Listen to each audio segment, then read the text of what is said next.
This boy reincarnated into the body of his own descendant 1,000 years in the future. In the past, he was the strongest man in the world, but eventually died of old age. Upon awakening in the future, he understood one thing. In this world, the law of the jungle reigns, and the only person he can trust is himself. So he began to train relentlessly.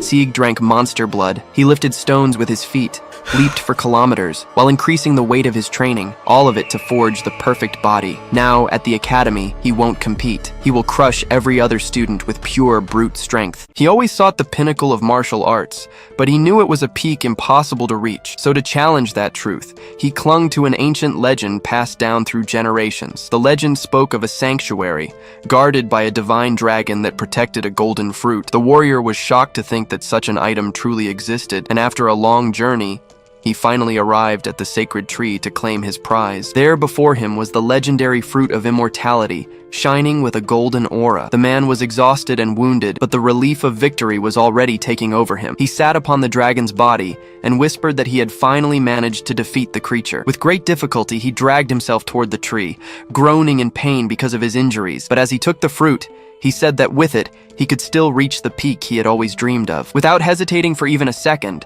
the man bit into the fruit with all his will. It was revealed that his name was Gilfus Eldragon, the man acclaimed as the strongest in the world. Decades later, the scene changes, showing a castle and a speech bubble saying that it was only a matter of time. A family gathers in the bedroom, wishing that the old patriarch of the family could depart in peace. We then see Gilliam, the eldest son, calling out to his father who was on his deathbed. Old Gilfus tells his son not to make that face, because his time had simply come. But the son replies that the house will feel empty without his father and mother around now. Gilfus thinks that is sentimental nonsense, while remembering the tree from his youth. He thinks that in the end, the legend was just a story, but he was blessed with a family. With a smile, he says goodbye to his son, saying that he lived a long and fulfilling life. Seeing everyone around him, he affirms to himself that he has no regrets. But that was a big lie, because in truth, of course he had regrets. Deep down, he only wished he had had a little more time to fulfill his dream. He screams in his thoughts, desperately begging for one more chance to live. With his last breath,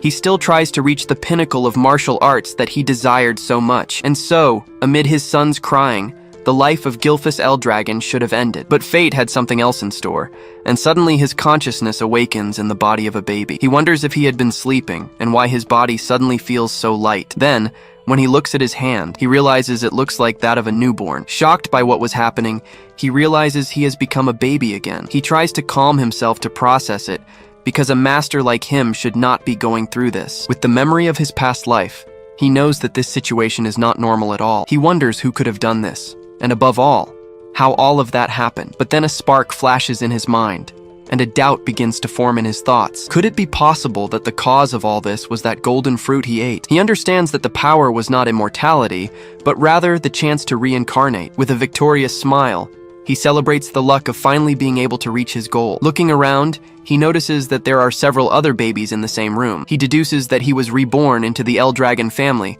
but does not understand why there are so many babies together. At that moment, some maids enter the room pushing a cart full of baby bottles. A maid from the Eldragon family announces that it is time to check on and feed the children. But suddenly one of them brings in a goblin, struggling and screaming in pure despair. Gilfus is shocked to see them forcing the goblin to drink a strange red liquid. The liquid makes the monster's body glow, until it simply explodes into pieces. The goblin's remains fly everywhere, splattering our protagonist with blood. Without understanding anything, he hears a maid say that, diluted like that, it should be fine. One of them then picks him up, and he wonders what the hell was going on there. The woman brings a bottle closer, but he realizes that it is not milk at all. The red liquid overflowed with terrible magical power, and they were giving it to the babies. He tries to resist with all his strength, but his baby instincts begin to speak louder. Then he remembers that he is a baby, and his body begins to drink before he can stop it. But when he tastes it, he recognizes the flavor and wonders why they are giving dragon blood. Now he finally understands what they meant by the word diluted. He needs to spit it out, but he believes that a small amount will not kill him. The other babies spit it out instinctively, and he knows he needs to do the same, or he will explode. But for a second, he thinks about whether that would really be the right choice to make now. This was his chance, because if he absorbs this power, he can surpass his former self and succeed. So with a look of pure determination, he decides to drink all that blood at once. He does not know why this is happening, but since luck has smiled upon him, he will use this chance. With that, an absurd red power begins to flow into the small baby's body. But the power is so overwhelming that his body cannot handle it, and he begins to bleed from everywhere. He then screams in his thoughts that they should never have underestimated Gil Ruidoris, but he corrects his thought, shouting that they shouldn't underestimate Gilfus El Dragon. The maid is completely shocked to see such an unexpected reaction from the tiny baby. He will absorb all this power to finally reach the peak he couldn't in his past life. A vision of a white dragon appears, showing the source of the power he was consuming. Then he sees a memory of an ancient battle between two legendary creatures. A voice says the baby is calmly absorbing everything, making the situation favorable for them. Back in the crib, he thinks that somehow he managed to survive all that power. He sees that the other babies survived, but complains about how weak a baby's body is. But after so much effort, a sudden sleepiness takes over, and he ends up falling asleep. 7 years pass, and we hear someone counting numbers while training hard. We then see a boy balancing himself while lifting a giant rock with one hand. With a powerful upward kick, he hurls the rock into the air with incredible force. Then he leaps up and shatters the rock with just one punch in midair. He admires his body, saying it's all thanks to the ancient dragon's blood. It's explained to us that the source of this power dwells within all living beings in the world. The dragon blood that Zeke and the others drank contained an immense amount of power. Because of this, the babies who ingested the liquid gained bodies much stronger than those of humans. Aided by the power he already had, Zeke absorbed it all and went through a shocking transformation. But even after so much effort, he feels he has only achieved the power of 1 star. He complains that he should already have 4 stars, which is power compressed to its limit. One imagines the body as a universe, and the more stars they achieve, the greater their strength becomes. And in his past life as Gilfus, he reached the level of 10 stars, being the only one to do so. He thinks about how time flies, as 7 years have already passed since he was reborn. His mother died long ago, and his father never even showed up to see him. He wonders what kind of irresponsible father he ended up with. Being reincarnated 1,000 years into the future shocked him, into a world where the strong devour the weak. And the greatest proof of this is a ritual known to all as the Trial of the Dragon. Only the babies who survived everything were to be trained as warriors of the family. But as he faces the maid, he realizes something about this whole story was wrong. She says she cannot answer, and in 7 years, no instructor has come to train the boy. He yells that it's strange, because those who pass the test should receive combat training. But he calms down, saying that strengthening his body is more important right now. So he asks for information about the family, but she repeats that she cannot answer. Annoyed, the boy asks if that's all she knows how to say to him all the time. The maid is frightened by his aura, but insists she doesn't have the freedom to answer. He asks if he's being mistreated, but she explains she only follows direct orders. Zeke realizes she is a 3-star fighter, which would be enough to train him. He gives up and says he's going to the forest, finding the lack of interaction very strange. As he turns to leave, he notices that she is now simply ignoring him. The boy then enters a forest full of plants and a magical light, all alone. Without wasting time, he pulls a poisonous herb straight from the ground with his hand, and to train his resistance, he eats the plant without a second thought. He complains about the bad taste, but says that even the bitterness is part of his training. With a focused look,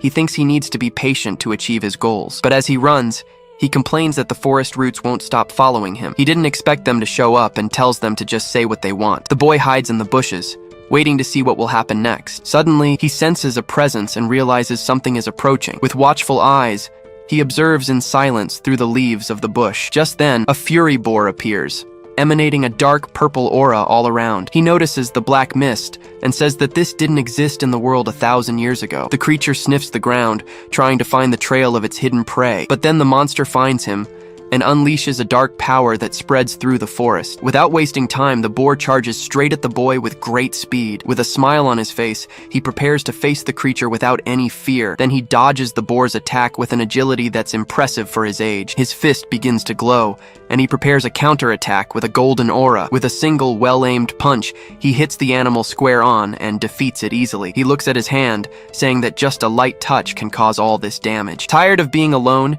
he thinks that maybe he should go on a journey around the world. He decides that if he's going anywhere, his destination will definitely be the sea. Hidden, a man thinks the boy isn't normal for having 1 star without even being trained. It's explained that Zeke never had an education, as his mother died and his father didn't care about him. The observer finds it all very interesting, since the boy is part of the master's bloodline. The scene then returns to the same magical forest as before, with its giant trees. Back at his house, the boy prepares to finally set out on his journey, but as he reaches the door, He senses strong presences and wonders who could be there. He hears that there's no reason for chaos, as it doesn't seem to be an assassination plot. Opening the door, he asks what they want, and notices the Eldragon family emblem. Seeing the uniforms, he becomes even more curious about what they've come here to do. One of the men steps forward, preparing to speak to the boy. The leader says it's a pleasure to meet him, and that Zeke must take an important exam. The boy is surprised and repeats the word exam in his thoughts, not understanding at all. He starts to freak out as he has no idea what's happening. Then he screams with all his might, complaining that no one ever said anything about this. He can't believe he's back at the main house after a long 1700 years. Now the boy stood there, in front of the gates of his family's gigantic castle. An envoy took him from his home and told him to change his clothes before he could enter the grounds. We then see the Eldragon family crest, featuring a golden dragon and 2 crossed swords. The family established an institution called the Dragon's Nest, and today was the day of the entrance exam. He's outraged because the exam is today, and no one even bothered to teach him. But taking the exam was mandatory, which is why they brought him all the way from the frontier. The boy collapses to the ground, completely devastated by the situation he's found himself in. He complains that they did this just as he was about to run away, right after he had prepared everything. Crouching on the ground, he feels frustrated that his plans were ruined at the last second. But a boy named Langus approaches, asking if he's okay or in some kind of trouble. The boy introduces himself, saying he only came over to help because Zeke looked really worried. Zeke is a bit confused and looks at the blue-haired boy, not understanding the situation. He notices the boy seems shy, but actually has a lot of courage. Snapping out of his thoughts, he stands up and apologizes for being distracted. With a smile, he introduces himself as Zeke and says he was just confused about what they were supposed to do. Langus replies that the content of the exam doesn't usually change from year to year, but Zeke says he knows nothing about the exam, leaving Langus shocked and worried about him. Just then, a bully shows up shouting, calling poor Langus a shrimp in front of everyone. The blue-haired boy gets scared when he sees who has arrived to provoke him. It was Reborn, a boy from the same village, who tells Langus to go home and play babysitter. Langus stammers that he came for the exam, but Reborn yells at him, unable to believe what he just heard. They shout that it's impossible for someone like him to get in,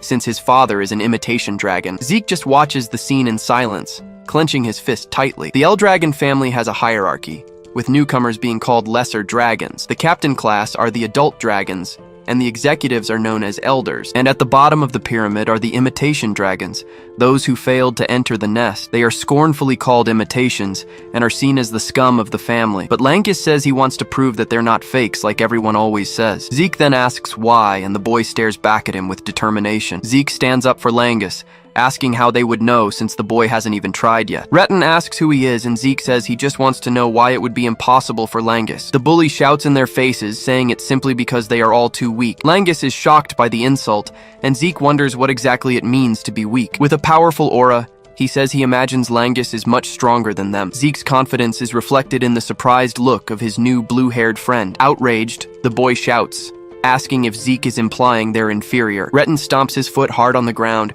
showing all his anger and indignation. But the fight is suddenly interrupted by one of the examiners, who shouts for attention. He announces the start of the exam and tells all the candidates to go to the second gate. The bully leaves with his group, but warns that he'll remember Zeke's face. Zeke says kids these days are so hot-headed, but Langus reminds him they're the same age. Langus explains that anyone would get angry if they heard someone else was stronger. Zeke then reflects for a second, wondering if things are really like that. He finds it strange that they say it's impossible since the entrance exam is mandatory. Langus explains that you can give up if you don't have the skill, which leaves Zeke quite shocked. He then suggests that maybe it's better to give up, to prevent Zeke from getting hurt. But Zeke says someone of his level can't give up and hurries his friend along to the exam. The blue-haired boy just agrees with him, still a little worried about the situation. The test is quite simple, and the examiner explains that to pass, you just need to scratch one of the rocks. With a very suspicious smile on his face, the man says they will only have 3 chances. Zeke thinks the test is too easy, but beside him,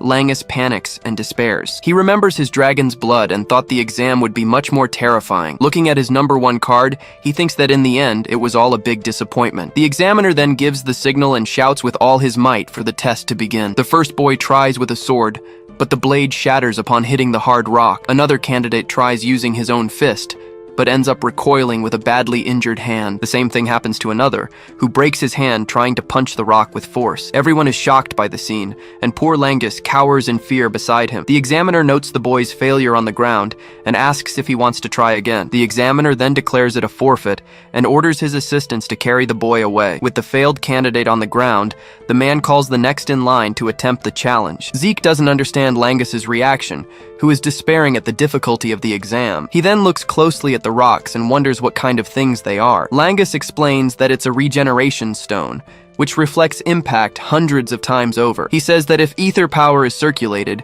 the attack can manage to scratch the surface. Zeke understands that the test is about power control, not martial skill. He analyzes the situation for a moment and begins to understand how things work. He notices that many seem capable of passing, including the group of bullies from before, but a boy screams as he's disqualified, showing the test wasn't so easy after all. Another candidate falls to the ground bleeding and is also disqualified by the examiner. The line of failed and passed candidates continues, and the number of applicants shrinks quickly. Number 315 is called, and Langus tells Zeke there's still time to give up. But he walks towards the rocks and tells his friend not to worry about him. Langus remains standing there, just watching the scene in silence, very worried. The examiner gets ready to write and asks which weapon the boy wants to choose. But suddenly, the man's eyes go wide, completely shocked by what he's seeing. Zeke says that won't be necessary, as he unleashes an impressive golden aura of power. The examiner asks if he's really not going to use a weapon, but Zeke says his fists are enough. In the crowd, everyone thinks his fists will be shattered. Using ether like that is useless. Langus panics, thinking his friend's arm might even be torn off. He regrets it instantly, telling himself he should have tried to stop him sooner. But the examiner is unfazed. With a serious look, he gives the signal to begin. Zeke analyzes the rock, thinking the mineral must have formed over 1,000 years. Then he says it doesn't matter, as a fiery aura covers his fist. Langus tries to stop him from getting hurt, screaming Zeke's name in pure desperation. But with a confident smile, Zeke says the rock should be able to handle his full power. The name of his technique appears in the air, while the reflection of the blow shines in Langus's eye. He uses the dragon-slaying combat technique, life after death, to strike the rock. With the impact of the punch, the regeneration stone explodes into countless pieces. The shockwave kicks up dust everywhere, leaving poor Langus stunned. The examiner shields himself from the smoke, but remains standing in the same spot, motionless. Zeke then gives a smirk, completely satisfied with the result of his strike. He realizes the technique is still too advanced, and his current body can't handle it. With his hand all busted up, he says it seems his training wasn't enough. The other candidates stare at the scene, completely speechless and shocked by what they've just witnessed. The bully, Retin, turns pale. He can't believe he actually smashed the rock. A blonde girl in the crowd simply says she found it all very interesting. Langus completely freaks out, screaming in disbelief at his friend's strength. Zeke celebrates his victory with a smile, showing his fist to the watching crowd. The examiner thinks it's impossible. Only a 4-star level individual could do that. He wonders if the boy inherited his powers and thinks he's seen that move before. Zeke approaches to ask for the result, making the examiner visibly nervous. The man then shouts loudly, announcing that candidate 315 has passed. One of the assistants hands him a potion, but Zeke doesn't understand what it is. With a somewhat fake smile, the man asks the boy to get out of the way. Zeke wonders if it's a reward and heads up to the stands with the potion. Langus runs to hug him, shouting that he was incredible for destroying the rock. He asks Langus what it is, and he replies that it's a healing potion. Langus explains it's a standard grade and opens a vial to show him how it works. He analyzes the potion and sees it's not poison, wondering if it could be an elixir. An elixir, we're told, is a potion made from extremely rare materials. Its ingredients are rare and can heal even old wounds, increasing the drinker's ether. But since the ingredients are scarce, he drinks the liquid to see what happens. Just then, a green aura covers his arm, and his hand heals completely in an instant. He shouts that it's an elixir, but Langus says the house's potions are just better. Zeke says it's surprising, as his wounds healed instantly, but he didn't feel an increase in ether, and Langus says that Zeke is the more impressive one. It's revealed that the potion is the fruit of 1,000 years of human wisdom and technology. Langus says he's strong, and Zeke replies that his goal is to be the strongest of all. Meanwhile, other candidates also pass the test, healing themselves with their potions. Zeke sees their passing was expected, and Langus tenses up upon hearing the next number. It's his turn. The boy walks down the stairs, saying he has to go now. Zeke shouts for him to get a grip, but Langus asks him not to put so much pressure on him. He crosses his arms,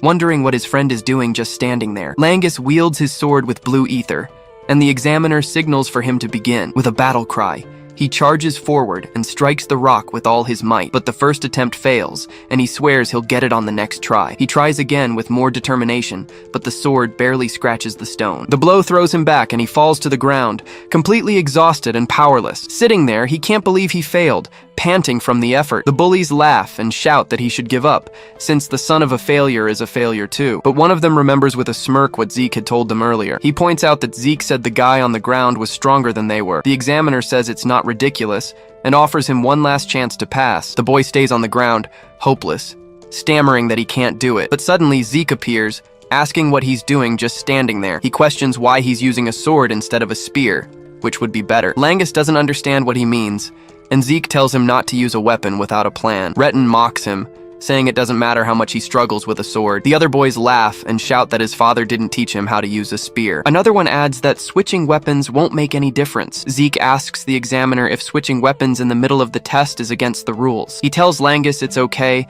and the boy just stares at him, still silent. Zeke asks if he's going to give up, or if he'll fight to prove he's not an imitation. Langus remembers his childhood, and how he was always looked down upon by everyone around him. With his head down, he says no, and slowly starts to get up from the ground. He looks at Zeke with determination, and says he'll try using the spear this time. He thinks of his father, who was never allowed to enter the famous dragon's nest. The image of his father comes to mind, showing a man with a very determined look. Even though he was mocked and called a pseudo-dragon, his father never gave up and raised him. He then vows to himself that somehow he will prove he's not a fraud. With the spear in his hands in the arena, he decides he will prove his worth today. He knows the result might be the same, but he decides to believe in Zeke and give it a try. Zeke then calls him by name, preparing to give a very simple instruction. He tells him not to overthink it, and just to charge straight at the rock with the spear. Zeke reassures him that he just needs to attack forward, without worrying about anything else. He remembers what Zeke said before, that he'd never know if he didn't at least try. With newfound determination, he grips the spear and decides to give it his all. And since Zeke believed in him, he decides to believe in himself for the first time. He's never felt the ether energy flow like this, not even when he held the sword. With a battle cry, he charges forward and manages to hit the rock head-on with the spear. The bullies laugh and shout, saying that switching weapons didn't help in the end. He feels as if the spear has been a part of his body from the very beginning. With a swift and precise movement, the tip of the spear flies towards the rock. The strike hits its mark and causes an explosion, shattering the stone into several pieces. The bullies scream in surprise, unable to believe what they had just witnessed. The examiner says that he didn't just scratch it, but managed to pierce the rock completely. Zeke congratulates him on the achievement, but Langus is confused, not understanding what he did. With a serious look, the man notes on his clipboard that candidate 414 has passed. Holding the spear, the boy wonders quietly if he really passed. Zeke hugs him and says yes, that he did it exactly as he had imagined. The boy shouts that he passed and hugs Zeke, celebrating with all his joy. But the bullies yell angrily, saying it was all just pure luck. The examiner then shouts loudly, announcing to everyone that the test is over. He continues his speech and announces that the entrance ceremony will now begin. Zeke asks if there will be another exam, and Langus says it's not them who will be doing anything. Suddenly, the scene focuses on someone's feet as they start walking across the field. Langus explains that the family heads will now give their words of congratulations. A man with white hair and a red aura stands out among all the others. Zeke asks who the grim man is, and Langus shouts that he's the head of the family. Langus tells him to be quiet, but Zeke says the leader could be a bit more cheerful. With a calm look, Zeke accepts the request and says he'll be quiet for now. He watches attentively, analyzing the power level of all those men. Zeke notices there are a few 6-star level individuals and that their strength is decent, but then his thoughts are interrupted by an even more powerful presence. That was Balza Eldragon, the current family head and an 8-star warrior. He thinks that 1,000 years ago, there were barely a dozen people with this kind of power. With a look of contempt, he says he doesn't like that man who is his father. The examiner shouts for attention and announces that Lord Balza will give his speech. With a dark and powerful aura, he tells the rookies to become the flesh and blood. Zeke just watches the scene with a look of pure boredom and disinterest on his face. The other candidates feel the pressure, complaining they can't even breathe. He sees Langus struggling with the pressure and calls out to see if he's okay. Zeke notices that the other kids are also being crushed by the man's pressure. He feels an overwhelming hatred and says he doesn't know what happened, but he can't stand him. Balza then turns to leave, leaving the ceremony in the hands of his subordinates. A blonde-haired man starts clapping in a very flamboyant way. With a loud, forced laugh, he shouts that the leader's words were graceful. Zeke asks who the man is, and he says the Lord has high expectations for them. The man shouts for them to do their best, leaving Zeke even more confused. He says it's all just a matter of words, and that the change in atmosphere is a relief. The other candidates don't understand a thing and just watch the scene in silence. Everyone sits in the stands, waiting for the next instructions from the examiners. One of them shouts that he will announce the dormitory assignments for the new students. Zeke asks if they aren't going to the same place, and Langus says there are 4 dormitories.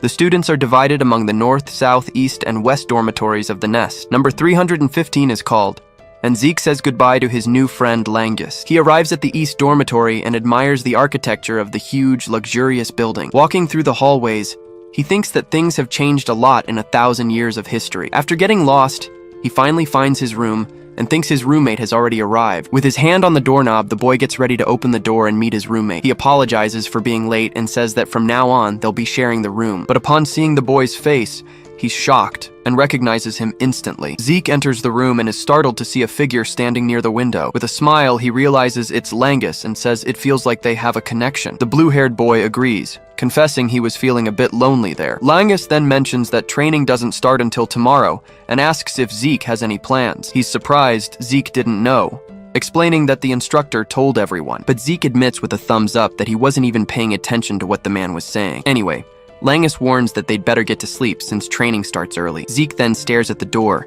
revealing he had planned to escape this boring place. He remembers the things he saw during the exam, like the potion and the regeneration stone. Because of this, he decides that staying with the L-Dragon family for a while longer doesn't seem so bad. The scene changes, and a month later, we see the grand castle of the L-Dragon family. An instructor is shouting at the students, talking about the dragon breathing method. He continues his lecture, saying they need to master the technique for any situation. Another older instructor with an eye patch just watches the training from a distance. He comments that some have already mastered the technique, like the girl who is releasing her ether. The instructor then turns his attention to someone else, a boy who seems different from the rest. He sees Zeke lifting heavy rocks, wondering how he can do that without a master. The bizarre scene continues, with the boy training in a way no one has ever seen before. But Zeke realizes that his original technique, the king dragon breathing, has been modified. We are told that these techniques are used to draw and circulate ether from the air throughout the body. With this, each noble house refines its own style and guards the final technique closely. He finds the dragon breathing useless,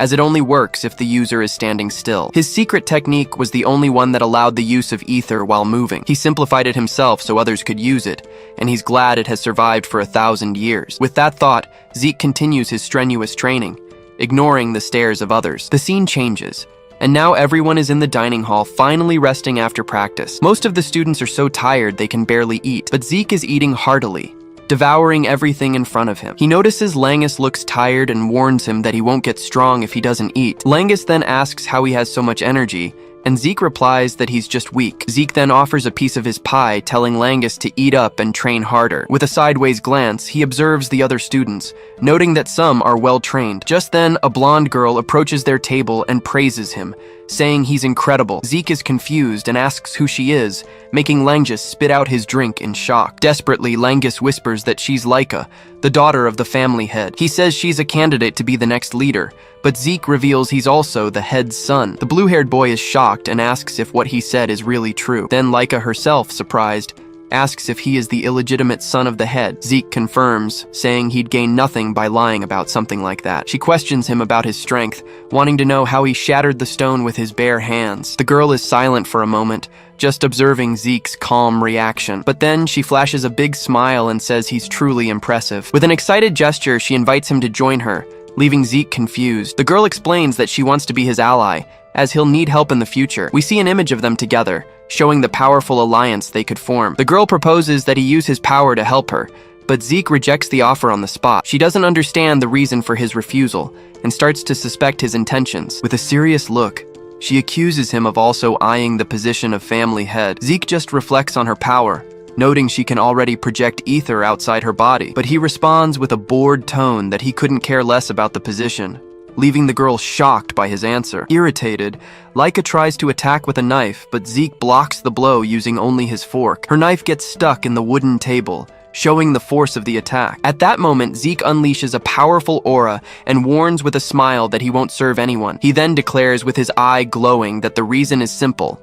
He is the strongest of all. The girl is paralyzed, feeling the overwhelming pressure of the energy coming from him. She can't believe she's being intimidated by a boy like him. Langus tries to calm the situation down, while Zeke goes back to eating as if nothing happened, but Laika recovers and shouts that she will keep trying until she can beat him in a fight. Zeke just stares at her, confused, not understanding a word she just said. The commotion draws the attention of others, who run to announce that the candidates are fighting. The students are shocked to hear that Laika is going to fight and wonder who her opponent could be. The scene changes and everyone arrives at the arena, seeing that the duel between the two is about to begin. Zeke feels a bit awkward about the situation, while Langus is in a total panic. He yells at Zeke, reminding him that he's the head son now and needs to be more careful. Langus explains that Laika is a genius who mastered the art of the sword at the age of 7, but Zeke replies that he didn't know any of that, making his friend even more desperate. He can't believe Zeke's calmness, as he seems completely unconcerned about the danger. The blue-haired boy remains worried, unable to understand his friend's attitude. With a smile, Zeke says that not knowing things makes it all the more exciting. Langus then shouts that he has no chance against her and shouldn't have accepted the challenge. But Zeke explains that he doesn't run from a fight and that the girl looks more than ready for one. Laika then wields her sword and, with a powerful aura, asks if he is ready. She yells that she's wasted enough time and asks if he's ready to fight. Zeke smiles and says he's more than ready, which terrifies Langus. Langus bolts from the arena, desperately telling his friend to be careful. She warns him that he's the one who should be worried, and Zeke asks why she's so eager to fight. The girl replies that she's going to be the next leader, and to do that, she needs to defeat him and make him serve her. He looks bored, asking what he has to do with any of this. She finds it strange he doesn't know about the family, and Zeke says he knows the first chief. But Laika cuts him off and explains that there are 5 heirs competing for the position. We're shown that, apart from him, everyone else has blood from one of the 4 great houses. Zeke remains uninterested, finding it all too complicated and saying he didn't understand a thing. Anyway, she sheaths her sword and warns that, as a candidate, she needs to secure her place. To prove her determination, she stomps hard on the ground, cracking the stone arena. The boy just watches as she declares she'll defeat him right there, right then. With a leap, the girl lunges at him, ready for the final attack, but Zeke easily dodges and the sword strike shatters the arena floor. The girl attacks again with her sword, yelling that this time he won't get away. The students watching are impressed, saying she wields the sword as if it were nothing. But Zeke keeps dodging her strikes, seeming almost amused by the situation. The others comment that her attacks are getting faster and faster, showcasing the power of her bloodline. She starts to get frustrated, wondering why she can't land a single hit on him. In a flurry of attacks, Zeke effortlessly dodges them all, irritating the girl. Langus, watching from a distance, is dumbfounded, unable to believe what he's seeing. A brown-haired boy comments that he's never seen a fighting style like that before. Furious, Laika yells at him to stop talking and fight seriously once and for all. Zeke then clenches his fist with a blue aura, saying that's exactly what he'll do. He grabs her arm firmly, stopping her sword attack mid-swing. With a single punch to the stomach, he sends the girl flying from the impact. She spits blood from the force of the blow, showing the power of the boy's attack. Laika staggers back, too weak to continue fighting after taking the punch. The students are in shock, wondering who this guy is that defeated Laika. Leaning on her sword, she asks why she can't hit him, since she's faster than anyone. But Zeke points out that, in the end, she's still just a 1-star. She gets angry, saying he is too, and that he shouldn't be able to keep up with her. He then explains that he reads her breathing, the movement of her muscles, and her gaze. With that, he says the rest is just experience, leaving the girl speechless. She yells that it's absurd and lunges at him with her sword again. The strike stops inches from his face, as if it hit a barrier. With a spin, he dodges and makes her lose her balance, saying he already warned her. He then grips her arm tightly, preventing any chance of a counterattack. Then the boy lands another punch, throwing her hard against the arena wall. He keeps his fist extended, watching the result of his devastating attack. The students are in shock,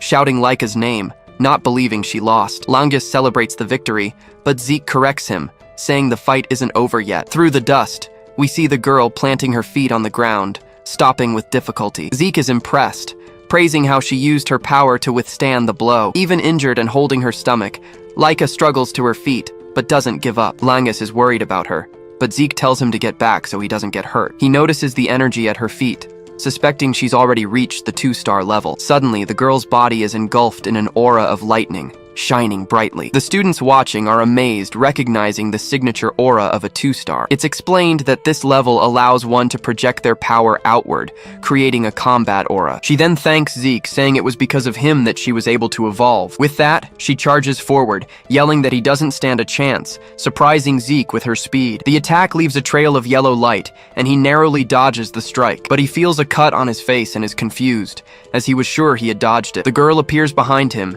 and asks how the attack felt, boasting about her new power. She declares that this is her true strength, showing her aura to her opponent. With the power of her awakened aura, she prepares to attack with her strongest technique. Laika warns him that he'll now face the true arts of the Thunder Sword. Zeke isn't scared.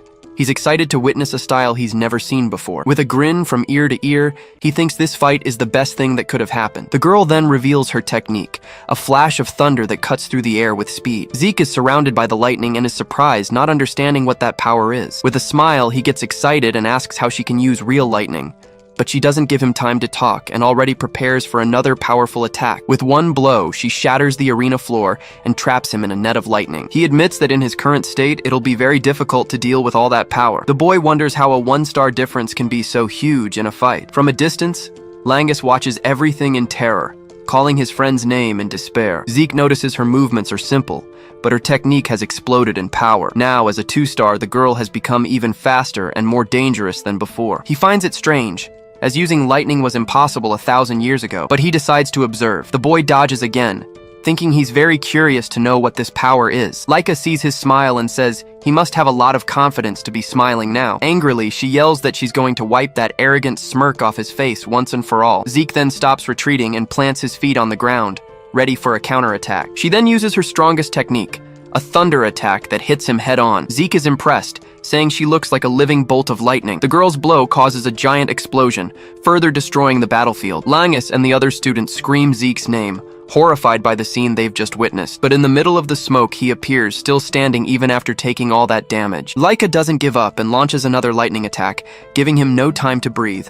The boy stomps his foot hard on the ground, withstanding the force and holding his ground in the arena. Langus enters the arena and yells for her to stop, but she says he's still on his feet. She explains that stopping now would be an insult since he hasn't surrendered yet. The girl then offers to stop the attack at that moment if he surrenders. Zeke just gives a little smirk, showing he won't give up the fight so easily. She understands his pride and decides to use all her strength to end the fight. The girl concentrates all her energy into her sword, preparing for the final blow of the battle. With that, she uses her first secret art, Celestial Thunder, with full force. A beam of golden energy is fired, barreling towards Zeke. The attack hits Zeke squarely, covering his entire body in golden lightning. Desperate, Langus screams his name, unable to believe what's happening in the arena. After the explosion, the boy falls to the ground, completely defeated and surrounded by rubble. Laika's sword is stuck in the ground, marking the end of her devastating attack. Breathing heavily, she apologizes and declares that the match is finally over. But suddenly, a golden light appears behind her, leaving her completely surprised. She turns around, startled, and asks why he can also use electricity like her. Zeke then gets up and asks if the name of the power he copied is electricity. He stares back at her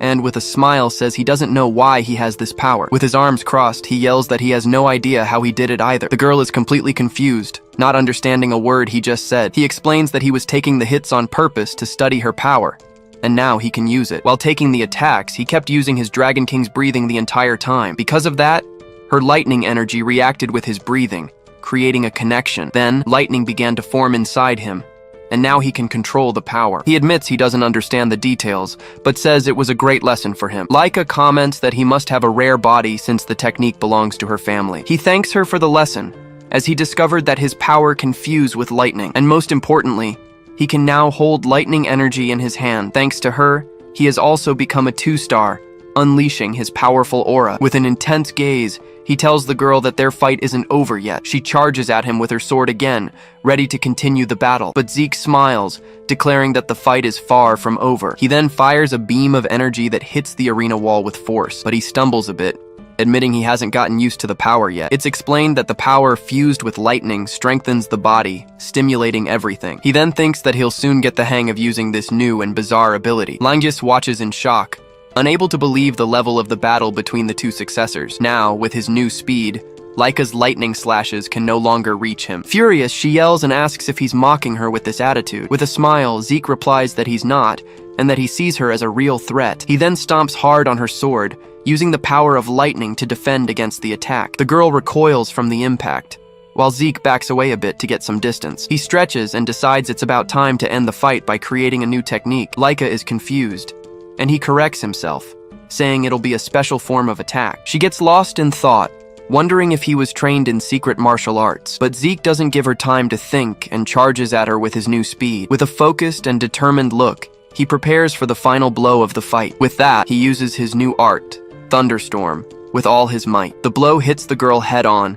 leaving her paralyzed and covered in electricity. Langus then declares the end of the match, shocked by the final outcome of the battle. Zeke stands over the defeated Laika and praises her, saying it was a fascinating fight. Lying on the ground, the girl can't believe she actually lost the fight. Angrily, she thinks that she can't lose, as she needs to become the next family head. On her knees with tears in her eyes, she's devastated by her humiliating defeat. She remembers that she needs to surpass her siblings to earn the title of family leader. But Zeke praises her, saying the fight was spectacular and that she is very strong. He clenches his fist, thinking that learning new things is a joy and that it was all worth it. With a smile, he extends his hand to her and invites her to fight again in the future. The girl is speechless and blushes at the invitation, completely surprised by his attitude. He helps Laika up, inviting her to train with him again sometime. With a smile, Zeke says he's already looking forward to their next fight. She then shakes his hand and admits he's unbeatable, accepting her defeat. A few hours later, the scene shifts to a dark rift filled with strange monsters. Alone, Balza faces the army of creatures, showing no trace of fear. Then, he charges at the monsters, attacking them all at once. His eye glows with a red light, revealing the immense power he possesses. He releases his dragon pressure, a red aura that intimidates anyone nearby. With that, he uses his dragon combat arts, starting to fight seriously. His first form creates multiple attacks, hitting all the monsters simultaneously. The creatures don't stand a chance and are sliced in half by the energy strikes. After the attack, he stands alone, showing the victory was easy for him. The scene changes, and we now see Balza leading a group of soldiers into the rift. The group continues to advance, going deeper and deeper into the dangerous place. But then a soldier approaches, bringing an important report for Lord Balza. The soldier informs him that Lady Laika has advanced to the 2-star rank. The head of the family remains still, seemingly paying no mind to the news. With his red aura, he asks disdainfully what's so relevant about that information. The man explains that with her talent, she could reach the 5-star level in the future. But Balza says talent means nothing and tells the soldier to leave. The soldier then interrupts him, revealing that Laika was utterly defeated in a fight. Surprised by the news, he turns and asks if she fought one of the veterans. But the man reveals it was Zeke, his son of the same age, who defeated her. He processes the information and remembers that Zeke is that woman's bastard son. We are shown a quick flashback of the boy's mother, who had a talent for battle. Balza wonders who taught him to fight,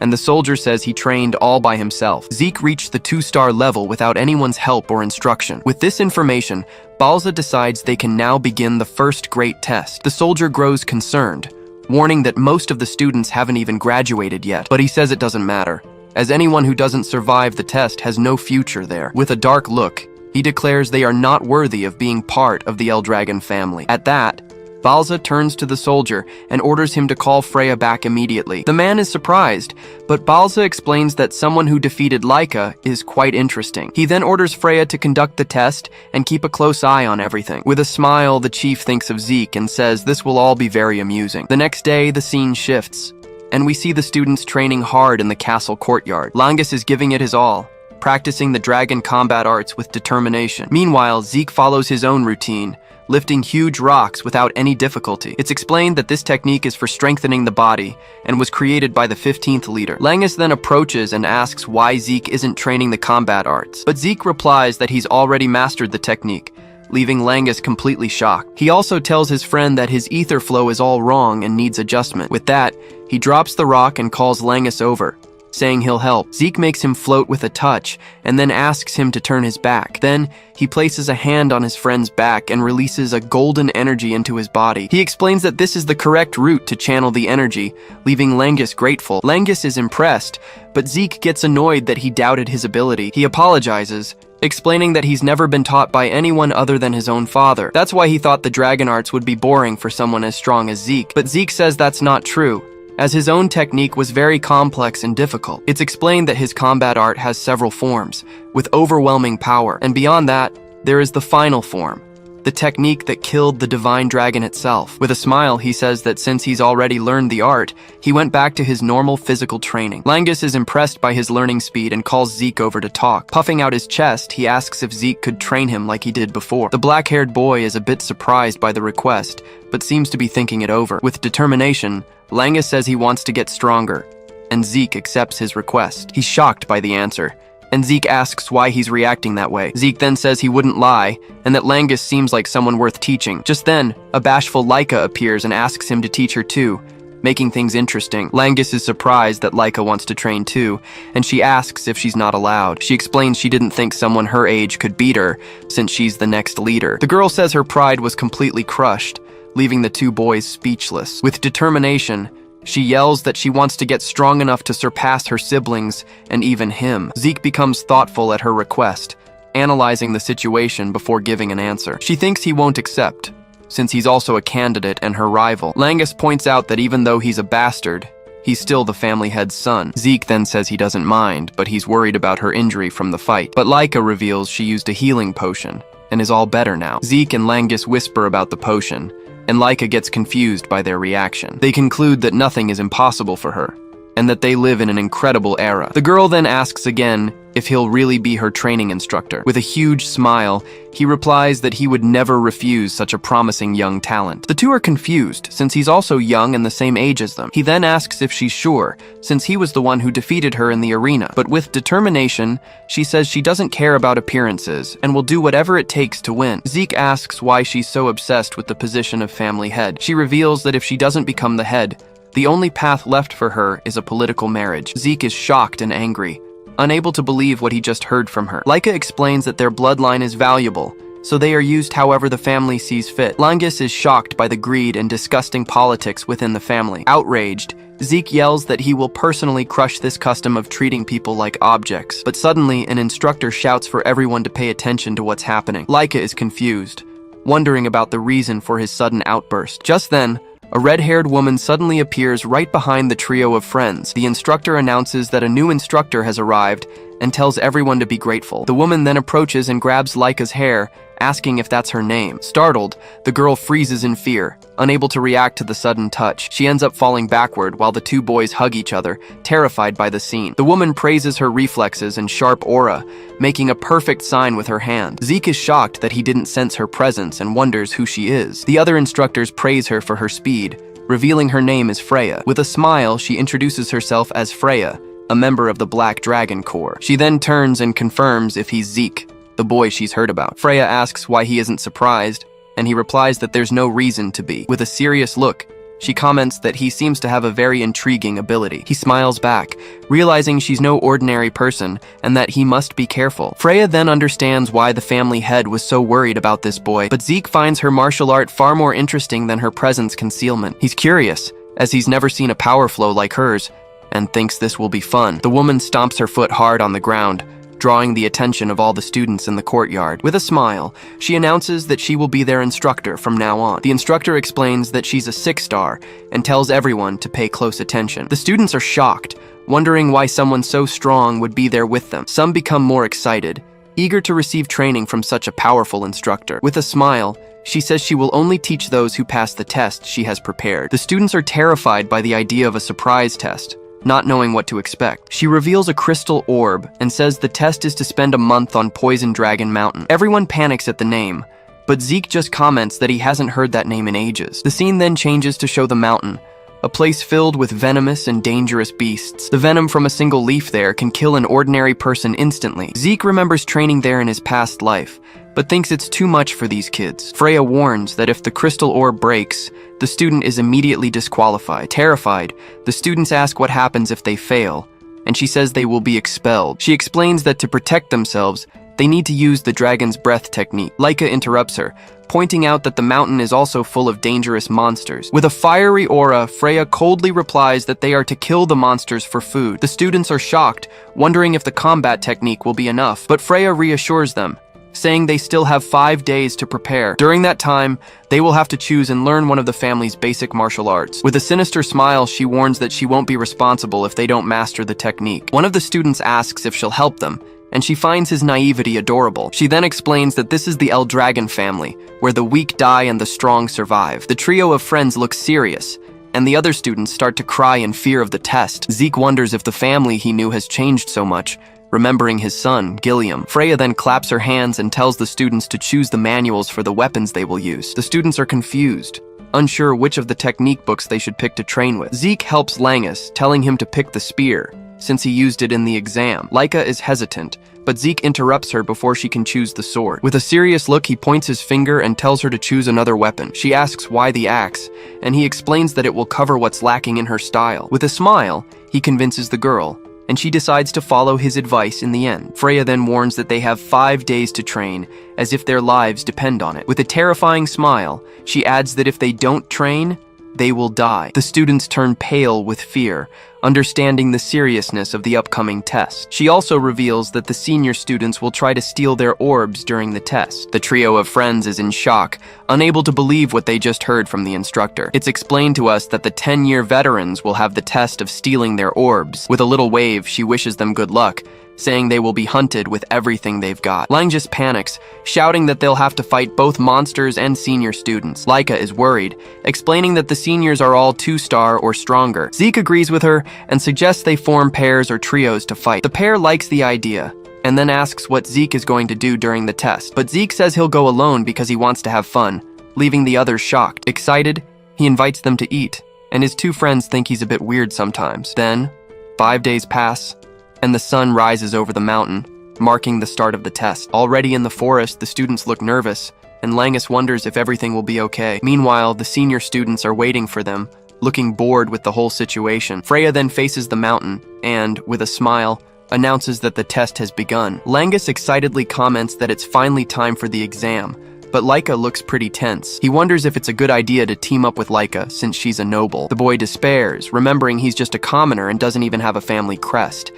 Suddenly, a voice calls out to him, and he sees Celine and Raymond approaching the group. Celine happily introduces herself, saying she can't believe she's going to fight alongside Laika. Raymond, the other team member, seems much calmer and more confident than the others. Laika then explains that it doesn't matter if they're nobles or commoners, as she chose them for their skills. Hearing this, Langus grips his spear tightly, showing he got the message. He yells with all his might that he'll do his best not to hold the team back. With a smile, Laika says she's counting on everyone's help and effort. She then turns to Zeke and asks if it's true that he's taking the exam alone. Our protagonist cheerfully confirms, which makes Laika nervous, saying she's not like him. Zeke is confused, asking why she's so nervous since the class is full of talent. The others think that's exactly why they're nervous, and that Zeke is the exception. Laika then wants to know if even he thinks their group is strong, and Zeke agrees. Zeke analyzes the team, thinking that Laika has a good eye for picking strong people. He tells Langus that the team has both offense and defense, so the test will be a piece of cake for them. Just then,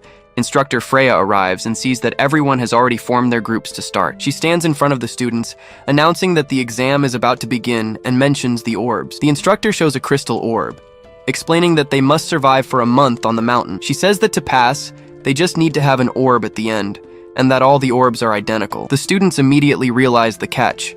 If they lose theirs, they can just steal someone else's. Zeke's face turns serious, understanding that this is going to be a real battle. To make matters worse, Freya reveals that upperclassmen will also be entering the mountain to steal the orbs. We see 2 upperclassmen scoffing, saying it'll be easy since the rookies are weak. Everyone is shocked by the news, realizing the exam is going to be much harder than they thought. With a shout, Freya ends the explanation and announces that the exam begins now. Instantly, all the students scramble desperately into the forest. Laika yells for Zeke to make it back alive, and he casually replies, telling her to take care too. She then calls her team, and they all advance together into the mountain, ready for the challenge. Zeke says goodbye to the instructor, who can't quite believe the boy's calm demeanor. He asks if she's going too, and Instructor Freya is a bit taken aback by the question. The instructor then asks if he's feeling better now that his nerves have settled, but our protagonist says he wasn't even nervous, leaving Freya to think he's a strange kid. The scene cuts to that night, and an instructor asks Freya if the students will be okay. He thinks this exam is too harsh for rookies who've barely started their training. The man notes that few of them have stars and they lack real combat experience. But a senior officer appears, laughing,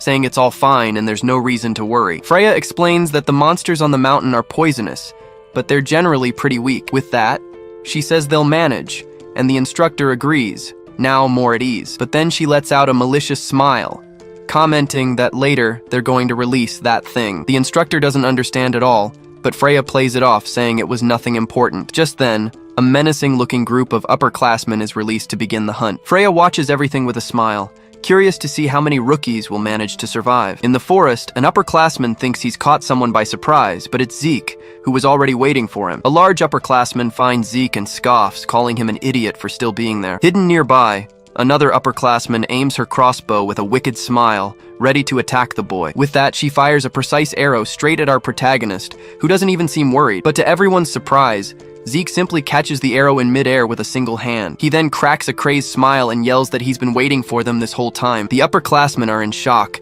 and the girl is terrified when she realizes he stopped her attack. Without wasting a moment, Zeke leaps from the branch and charges toward the group of hunters. He yells again, inviting the upperclassmen to play with a completely insane look in his eyes. In another part of the forest, Celine is fighting and gets startled by a giant poisonous frog. She doesn't think twice and lunges forward with her sword, landing a clean hit right on the creature. The frog falls defeated, but Celine has a disgusted look on her face from the slime that splattered on her. Suddenly, Raymond appears shouting and pushes her aside, using his shield to protect her. He shouts her name, worried about the danger that suddenly appeared behind her. With all his might, Raymond smashes another giant frog using the front of his shield. Just then, Langus takes the chance and finishes the monster off with a thrust of his spear. The group gathers, and Laika praises their teamwork, leaving Langus impressed. But then they look over and see that Laika defeated a pile of frogs all by herself. She brags about being a 2-star and mentions how everyone has gotten stronger in just a week. Raymond and Celine thank Laika, as they have now also reached 1 star. Seeing that, Langus feels a bit down, as he still hasn't managed to level up. But his friends cheer him up, saying he's gotten stronger too, and there's no need to rush. Laika runs over, saying that defeating a frog alone without a star is already incredible. She reminds him that he trained with Zeke, so his spear skills are great and he'll level up soon. Laika warns that it's getting dark, and it's time for everyone to head back to camp. With the sunset, night falls upon the forest, bringing with it all its dangers. Back at the base, the team hears a strange noise coming from the trees, very close by. The whole group tenses up, and Langus calls out to Laika, already expecting the worst. With a furious look, she stares into the bushes and asks who is invading their base. We see someone's foot step on a twig, giving away the intruder's position. They are all startled by the confirmation, already preparing for an inevitable fight. A smiling senior steps out, commenting that the group finally managed to find him. Laika confronts him, asking if he came from the senior class to steal their orb. He confirms with a smile, saying that's the goal of the test and he was lucky to find them. She then yells at him to get lost, warning that he won't be able to beat them all by himself. But the senior just laughs and asks who said he came alone. In that same instant, Laika and her team sense an immense danger coming from behind them. 3 other seniors appear, and the leader mocks them, saying Laika can't protect everyone. With that, he begins to draw his sword, preparing to steal the group's orb. The senior charges forward with everything he's got, yelling for Laika's group to just give up the fight. With her sword glowing, Laika jumps and attacks the senior's leader with an electric strike. She lets out a loud cry, grabbing the attention of all her companions in the midst of the chaos. Meanwhile, Selene tries to hold off another senior, exchanging sword blows without backing down. Raymond uses his shield to defend against an attack from another enemy coming at him with full force. Langus is also having a hard time,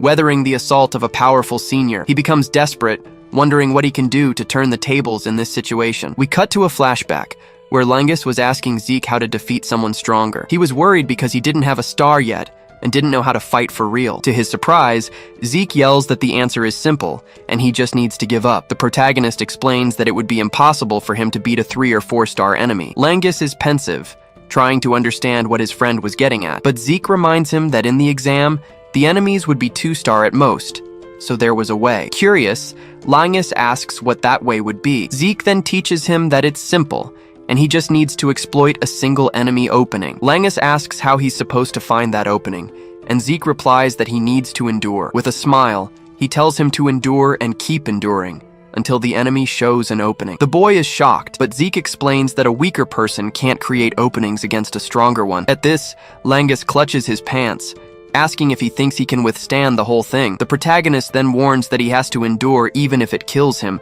otherwise victory is just a fantasy. The boy falls silent, absorbing the harsh but true advice he just heard. But Zeke calms him down, saying that enduring a 2-star enemy won't be a problem. Langus still has doubts, and the protagonist realizes his friend still doesn't have faith in himself. He then says that believing in yourself is the most important step to becoming stronger. With that, Zeke raises a finger and says he's going to give him one last piece of advice. He yells at his friend not to overthink it, as that will only get in the way during a fight. The protagonist explains that he just has to wait for the opening and shove his spear right through it. Back in the fight, Langus remembers the advice and launches a straight thrust with his spear. In his memory, Zeke says that this is the true path to defeating a stronger opponent. The senior gets annoyed by the defense, yelling that Langus is a very relentless opponent. Langus reminds himself that he's weaker, so he needs to hold firm until he finds an opening. With a determined look, he grips his spear with all his might, ready to resist. But the senior pushes him back, getting irritated by the boy's relentless defense. The enemy then jumps to attack from above,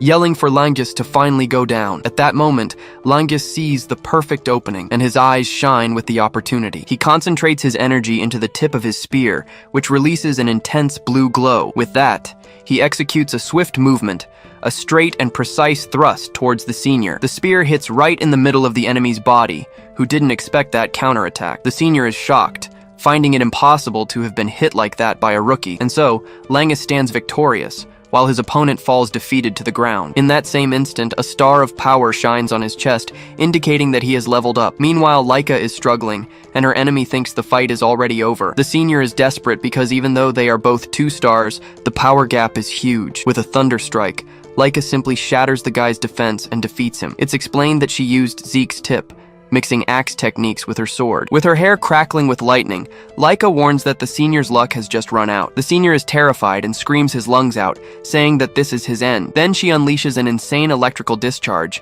and the guy screams in pain from the attack. After defeating the enemy, she runs back to where the rest of her team is. She arrives and asks if everyone is okay, seeing the other seniors also on the ground. Langus looks at her, a bit embarrassed but happy to have won the fight. With that, the whole team celebrates the victory, and Langus shouts that he really did it. Celine congratulates Langus on reaching his 1st star, making him overjoyed. Laika smiles and comments that now everyone in the group finally has a star of power. But then she becomes thoughtful, wondering how Zeke is managing on his own. The scene cuts to a sinister part of the forest, where something very large is moving. We see that senior from before running desperately, screaming for something to stay away from her. She's breaking out in a cold sweat, wondering what the hell that thing chasing her group is. It's then revealed that it was Zeke, who defeated everyone and is being called a monster by them. The veterans run for their lives, yelling for Zeke to stay away and crying out for help. Fallen on the ground, one of them wonders what kind of terrifying thing our protagonist is. Zeke appears with an insane smile, and the guy screams in terror that he's a monster. Mocking them, the protagonist asks if all their courage just disappeared. They don't understand how a rookie is hunting them when it should be the other way around. In the chaos, one of the veterans trips hard and falls flat on his face. The guy realizes he's in a trap, and Zeke warns him that he's tired of this game. With red eyes, he tells the veteran to get up and fight him. Our protagonist stares down the veteran with golden eyes filled with bloodlust. The veteran can't handle the pressure and faints from sheer terror of the boy. Watching this, Zeke finds it pathetic how they lost the courage they had at the start. But then he looks toward the bushes and invites whoever is hiding to come get a closer look. He says that since they're just watching, he can continue the game without holding back. Hiding, someone is startled, realizing the boy has completely discovered them. It was an instructor who is shocked, wondering what the hell this kid is. The instructor is stunned because Zeke not only took down the veterans, but also noticed his presence. Troubled by the situation, he decides he needs to report this to his superiors immediately. The scene cuts to Freya, who greets the instructor and asks him to tell her what happened. The instructors explain that it's been a week, and 30% of the rookies have already dropped out. She doesn't think any more will quit, so she asks how the veterans are doing. The men look uneasy, and one of them breaks out in a cold sweat. Then, an instructor blurts out that, to be honest, the veterans are the ones running away in fear. Freya is completely confused, asking why the veterans would be running from anyone. She recalls there aren't any strong monsters, but then the instructor reveals it's because of Zeke. He explains that Zeke is attacking the veterans, and now all of them are his targets. The man becomes frantic, shouting that Zeke is hunting everyone, and that something like this has never happened before. A senior officer agrees, saying that even as the chief's son, the boy is not normal. It's explained that he's surpassed the level of a prodigy and is now a true monster. Freya remembers Zeke going off alone and realizes he was the hunter from the very beginning. With a terrifying smile, it becomes clear to her that Zeke is, in fact, a monster. Suddenly, the instructors become alarmed.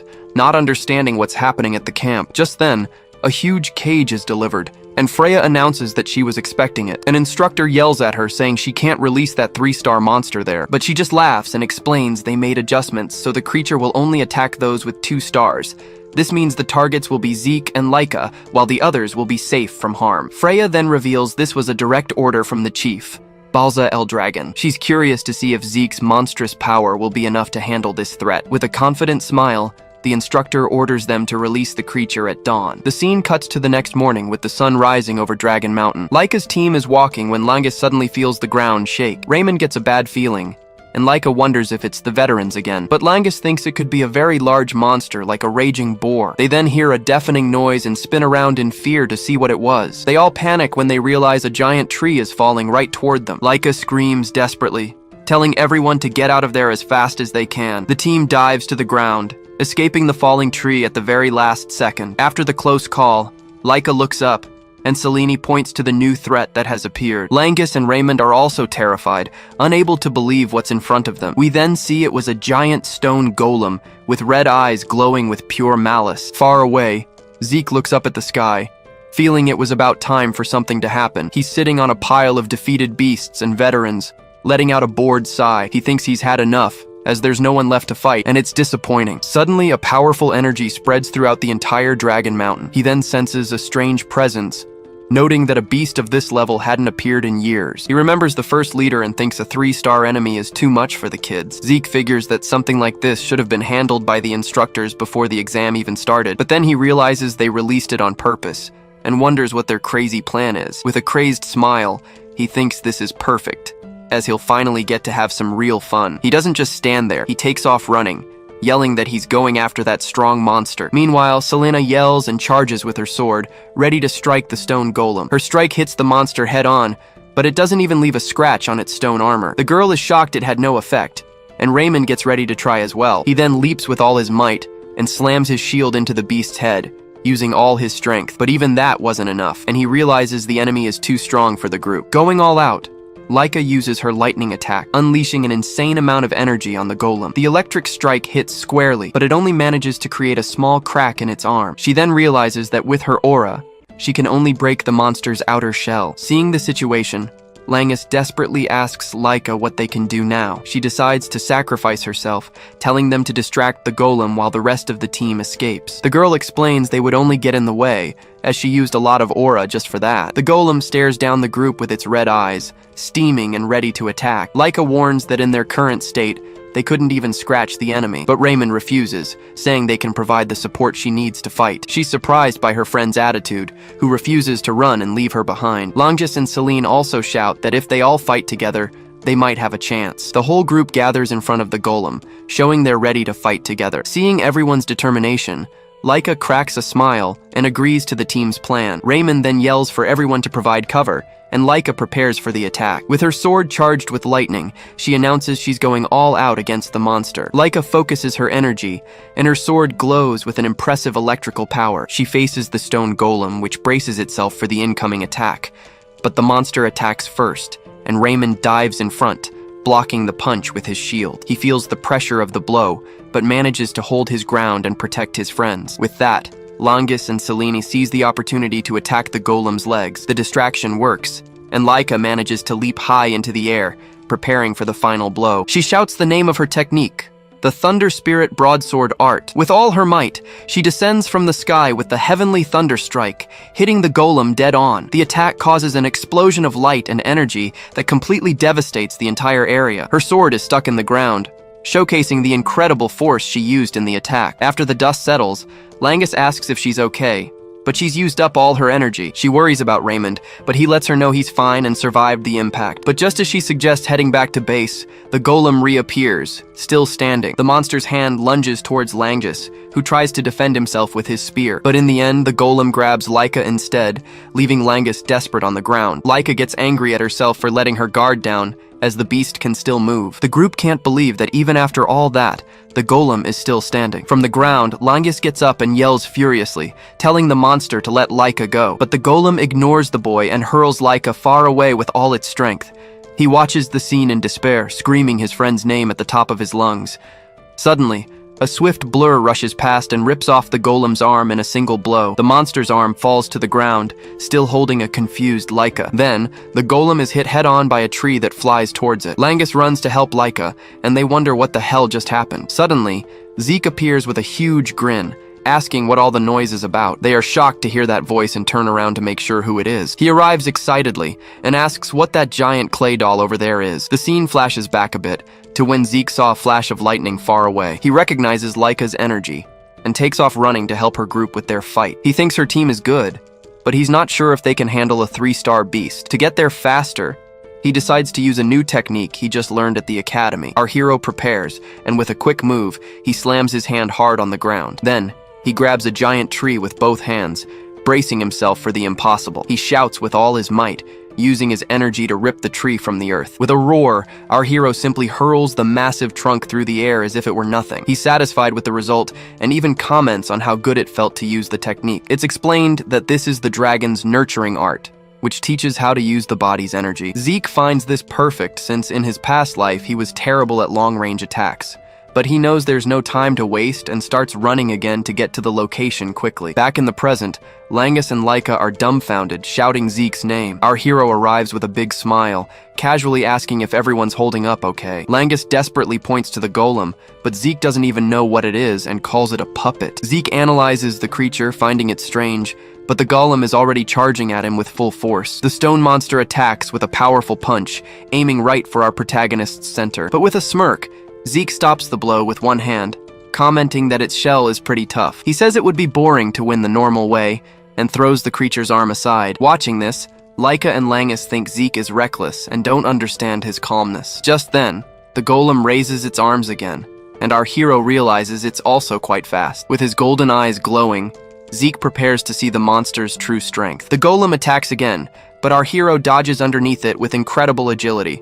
The punch hits the ground and creates a crater, showing that the danger is very real. But Zeke just smiles and tells the group to back off, because things are about to get ugly. The team obeys instantly and starts moving back to give our hero room to fight. He then picks up the stone arm he had cut off himself and lifts it above his head. With a shout, Zeke spins and throws the arm, which hits the golem square in the chest. He finds the outer shell very tough and decides to see if the inside is just as strong. With his fist glowing, he charges forward to test the beast's resilience with a direct blow. Zeke uses the first form of his martial art, the Dragon Destroyer, to attack. The technique is called Explosion, and instead of shattering it from the outside, it destroys the golem from within. With the beast defeated, he celebrates that the plan worked and that things have finally gotten interesting. The scene cuts to a view of the forest, showing that time has passed since the battle. 1 month later, we see the main residence of the Dragon family, a giant castle. Inside, Zeke looks annoyed, wondering why he was summoned there. It's explained that the 1-month test ended without any more trouble after the golem attack. Zeke's class suffered a 30% casualty rate,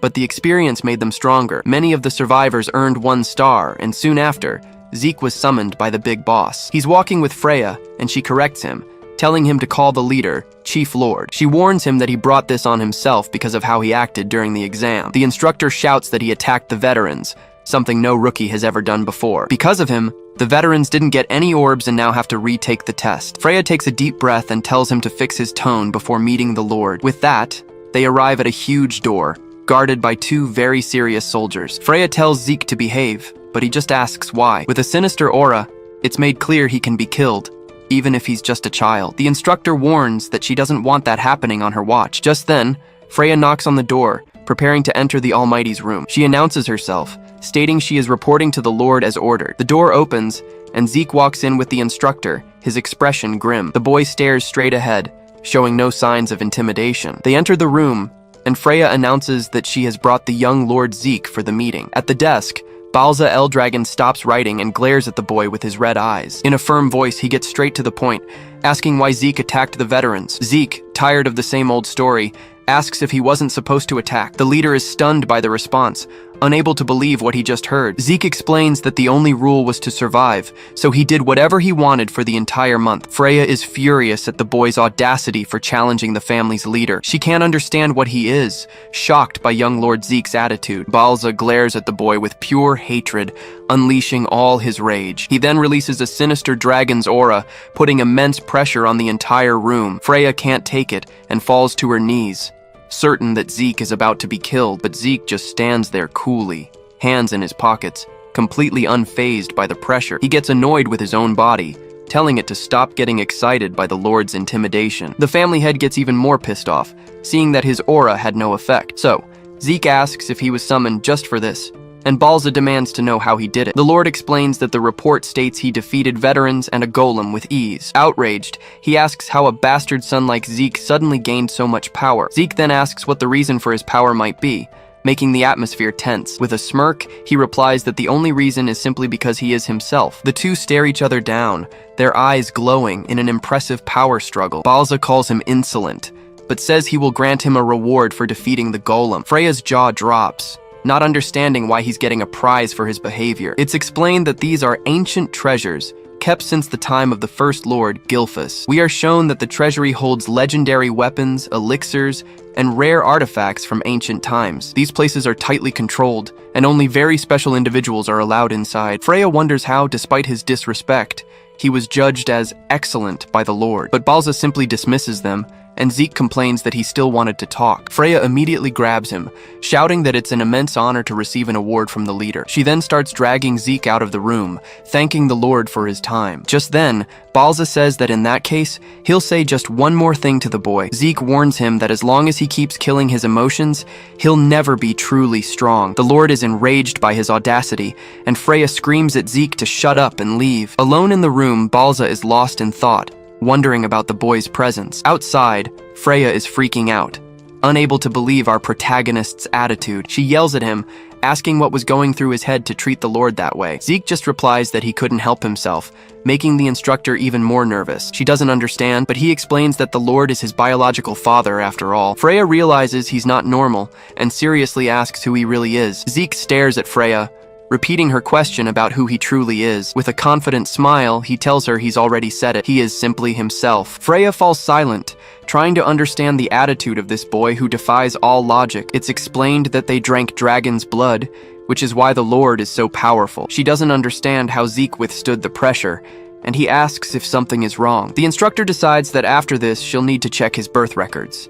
She then asks which reward he wants, but Zeke tries to ask for both. With little choice, he says he prefers knowledge, as he needs to learn more. Zeke thinks to himself that he knows little about this era and needs to study the last 1,000 years. Longus gets super excited, and Zeke doesn't understand the reason for his enthusiasm. His friend explains that this is a chance to learn even more powerful martial arts. Seeing his desperation, Zeke asks if there's a time limit. Leica explains that they can read whatever they want, but they can only take one book. She then approaches him, asking if it's true that he chose the Dragon's Hall. He confirms his choice, explaining that right now, knowledge is more important. Leica explains that the books on the second floor are much rarer, and the difference is huge. She brags that nothing surpasses her technique anyway, but Zeke isn't even listening. Just then, a guard appears and informs them that the time allowed in the hall is only 5 hours. The group wonders if 5 hours will be enough time to do everything. Leica then suggests that they first choose a book and then read the rest. Upon entering, they're faced with giant shelves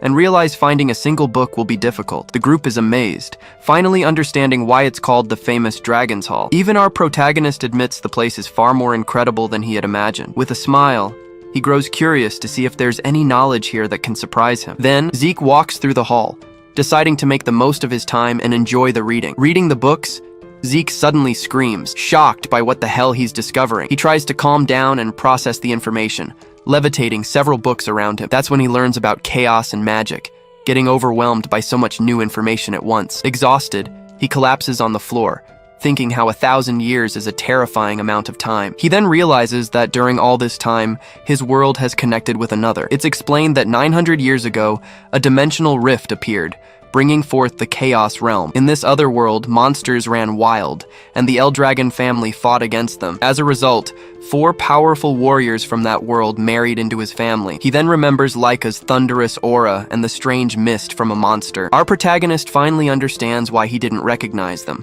as the auras were from another world. But what makes him most curious is this thing called magic, a completely new technique. Desperate, he searches for the book that teaches how to use magic, but can't find it anywhere. Suddenly, A mysterious voice tells him to be quiet inside the castle library. He doesn't sense any presence and wonders if that could be this so-called magic. But he only feels primary energy and can't perceive any special power in the voice. Zeke is just casually reading when he suddenly feels a strange energy coming from one of the books. Out of nowhere, a bunch of books start flying toward him, freaking him out. But then he realizes it's a technique for moving objects and gets super excited about the discovery. He yells that he can't stay quiet with something so cool and tells the owner of the voice to show themselves. We then see a hooded figure on the upper floor, using some kind of energy threads. Just then, the energy threads trap Zeke, who has no idea what's going on. The voice announces that the library is closing, and he's pulled upward by the magic threads. Without any ceremony, he's simply thrown out of the dragon hall. He falls to the ground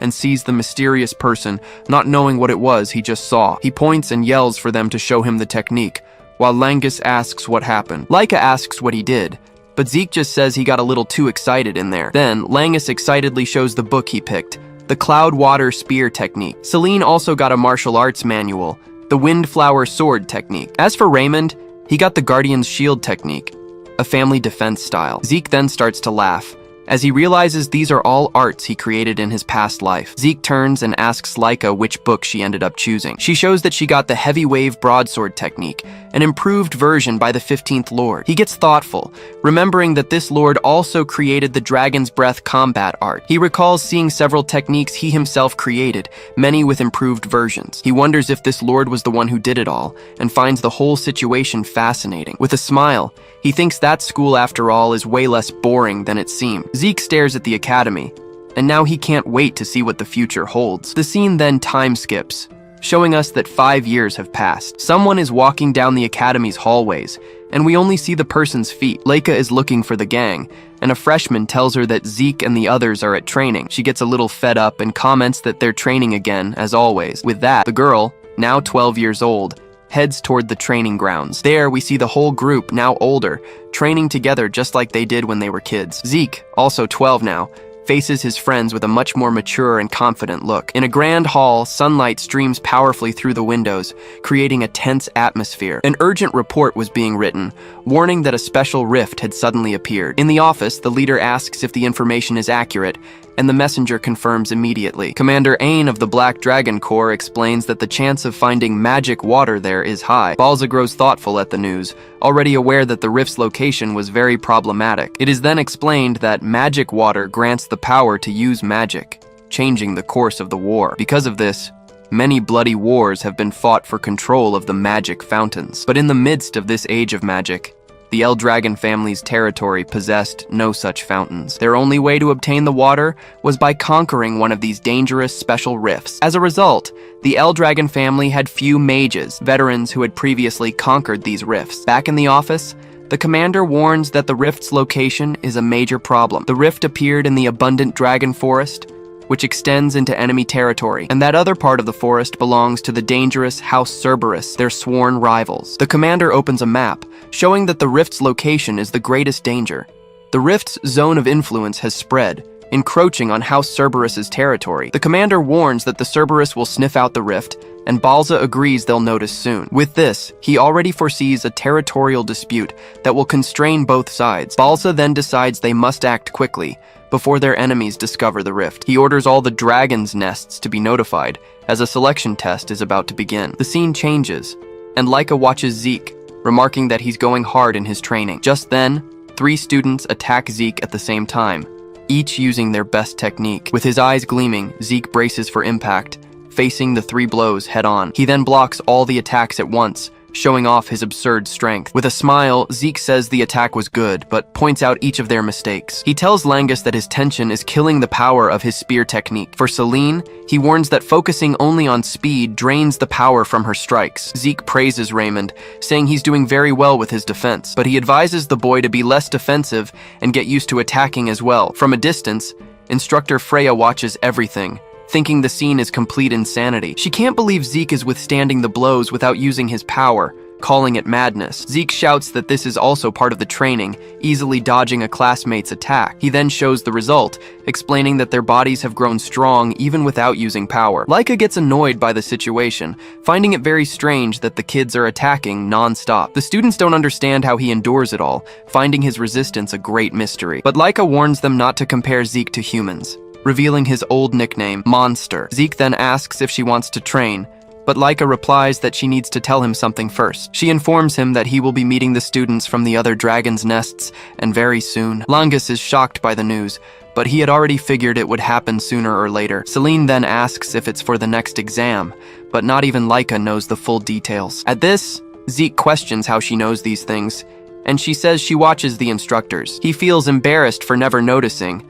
a disgrace for a leadership candidate. Laika then says goodbye and tells him to be careful, especially of a guy from the West Wing. She explains that this guy is one of the other candidates for the family's leadership. With a smirk, Zeke replies that he can't wait for this meeting. A few days later, all the students finally gather in the courtyard awaiting the test. The students whispered among themselves, tense about what was about to happen in the courtyard. In the distance, a group from another wing watched everything with an air of mockery and superiority. Zeke confirms to his team that this is related to what Laika had warned them about. At that, all the students begin to walk towards the large gate, awaiting orders. Instructor Freya then appears, telling everyone to shut up and pay attention. The students fall silent and stand at attention, facing the instructor seriously. Freya looks at everyone and says they look good, before making the big announcement. She then announces that in 3 days they will fight against the other dragon's nests. Instructor Freya confirms with a gesture, saying the fight will happen in 3 days. The students are shocked, since this type of fight only happened during the graduation exam. Freya says she can't explain everything,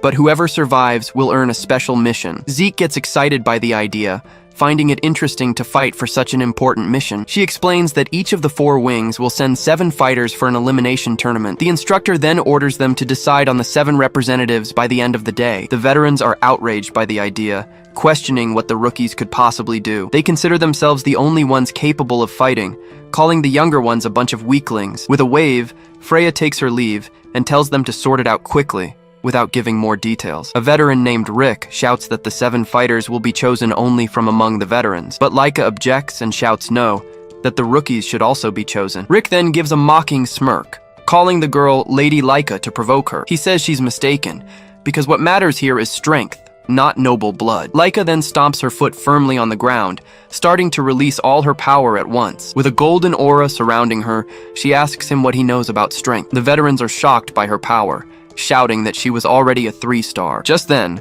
Zeke approaches and says he agrees. The choice should be based on strength alone. Laika then provokes Rick, asking if there are 7 veterans there stronger than her. Another veteran steps in and shouts that the rookies are weak, but Zeke tells him to shut up. Outraged, the veteran asks what he said, and Zeke repeats that he's loud. Zeke then glares at the guy, asking if to the veterans, the rookies are just a bunch of trash. With a wicked smile, he suggests they all fight until only 7 survivors remain. Laika finds the idea too radical, saying it would be a huge problem to deal with. So she suggests a fairer solution, an open preliminary round for volunteers. She says that if they trust their strength, they shouldn't have a problem fighting anyone, right? Rick agrees to the proposal, even though he thinks the whole thing is a waste of time. Laika then turns to Zeke, who immediately confirms he'll participate in the preliminaries, but then he surprises everyone by calling on Langus, Celine, and Raymond to fight too. They are terrified by the idea, but Zeke says it's time to show the results of their training. Celine feels an insane amount of pressure, but the group decides they'll give it their all. Laika then asks if anyone else wants to try,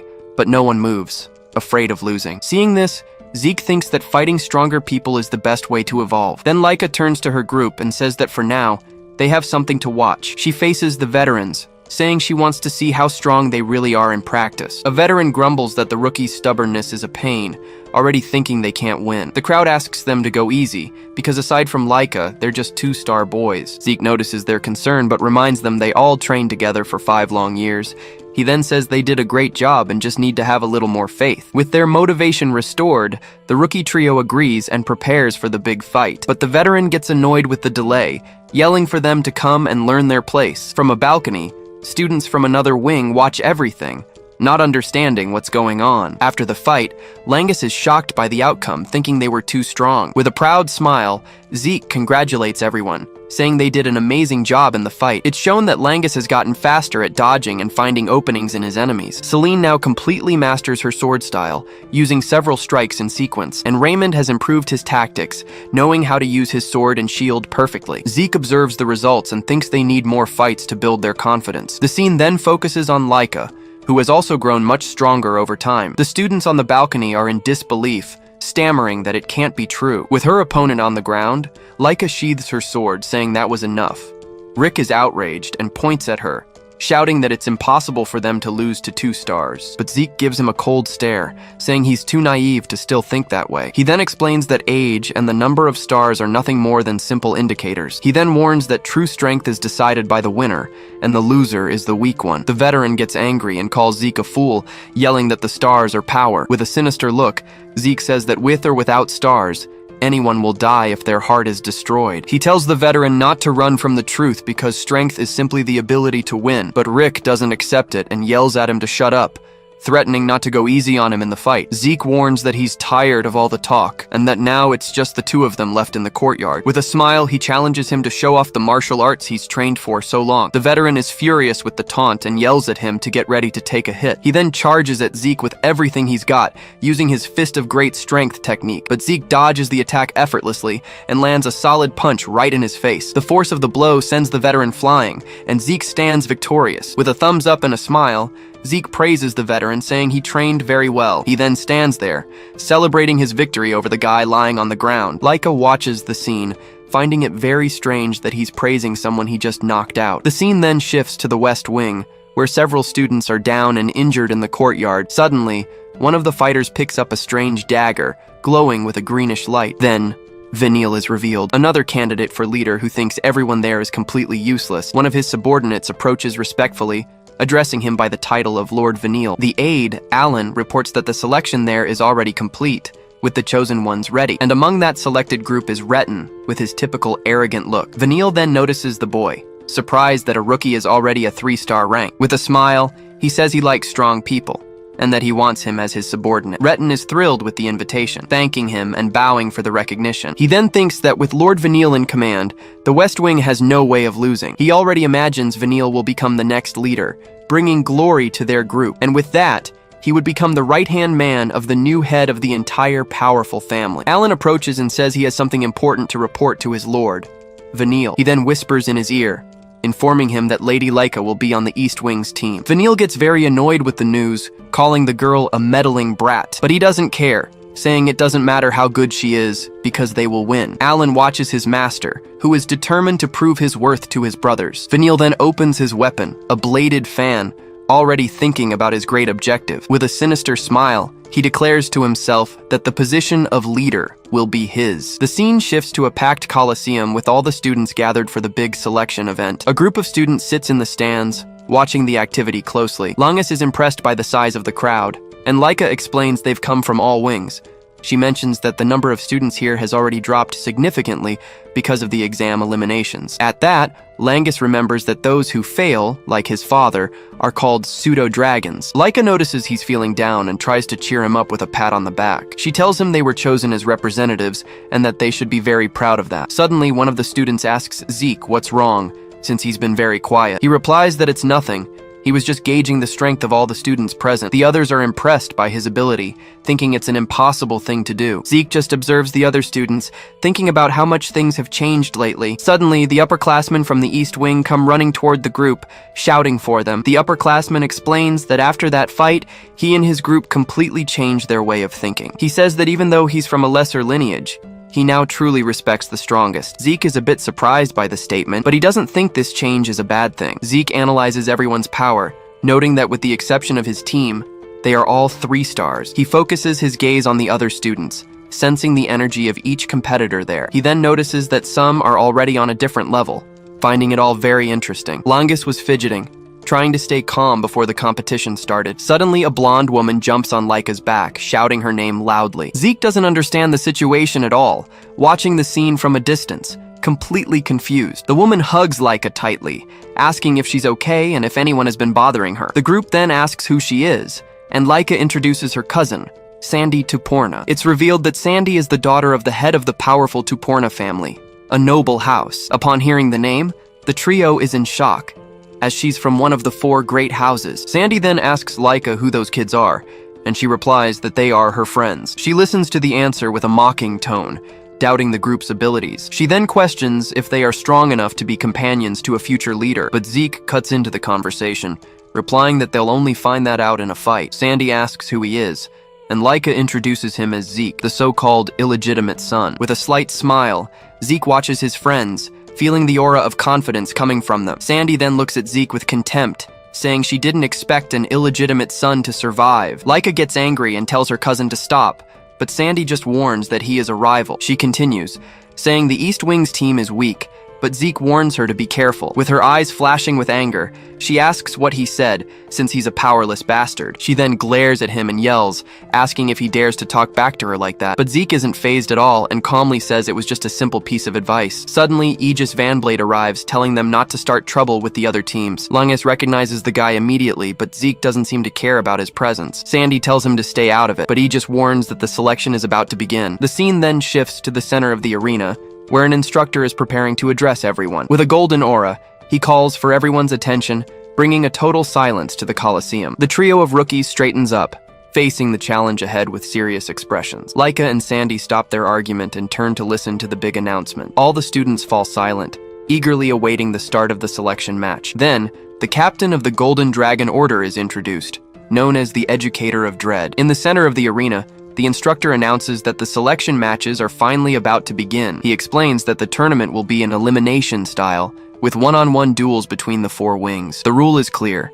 The first wing to defeat 4 opponents will be the grand winner. The instructor warns that the fighter order is strategic, and whoever is selected will go on a special mission. Zeke smirks, already knowing this mission is very important for the Eldragon family. Whoever stands out in the mission will make a huge contribution to the family's future. With this, leadership candidates like Laika and Vanille see this as a step toward power. To decide the matchups, the instructor calls the representatives to draw a stone from a box. At that, Vanille, the representative from the West Wing, walks up with his typical bored expression. He then approaches and picks one of the stones from the box, showing no emotion. The stone in his hand glows with a green light, revealing the draw for his first fight. With the stone in hand, the instructor tells him to return to his spot and wait for the start. Laika tenses up at the sight, instantly recognizing that guy from a distance. Vanille turns and gives a sinister smile, looking at his team with great confidence. Zeke then asks if she knows him, and Laika confirms he is the rival candidate. She then reveals the rival's full name, Vanille Fafnir Eldragon, a very intimidating guy. Zeke analyzes the situation, quickly realizing that Vanille and the West Wing are very powerful. The other wings also seemed well trained, but you could feel the difference in their power. And in the middle of that team, he recognizes Retin, a face he hadn't seen in a long time. He remembers the kid was good in the exam, and that he trained hard to get here. Suddenly, the West Wing team's attention turns to one of the students from the East Wing. Retin's face fills with anger, wondering why that kid was even there. Then, other students start shouting, questioning why the loser Langus was there. Langus looks down, dejected by the comments, and his friends ask if he's okay. He then plays it off, saying everything's fine, but he continues to stare at the crowd with a sad look. The instructor calls the North Wing, and Aegis announces it's his team's turn. Right after, the representative from the South Wing steps forward to pick their stone from the box. With the South Wing's draw complete, the instructor finally calls for the East Wing's representative. Laika tells Zeke they're calling him, but the boy is surprised and confused. He gets awkward and says the younger ones should go, but she insists that he's the strongest. He points out they're the same age, and steps forward to represent the whole team. Sandy is furious, yelling about why the illegitimate son went instead of Laika, but Laika explains it's because he's the strongest, even without being a 3-star. Her cousin warns her that this is a fight for power, but Laika says it's fine. With a confident smile, she says that in the end, they are very strong. The instructor then tells the representatives to channel their power into the stones they picked. Zeke concentrates on the stone in his hand, preparing to pour his energy into it. At that, the other stones glow red and blue, revealing each person's energy.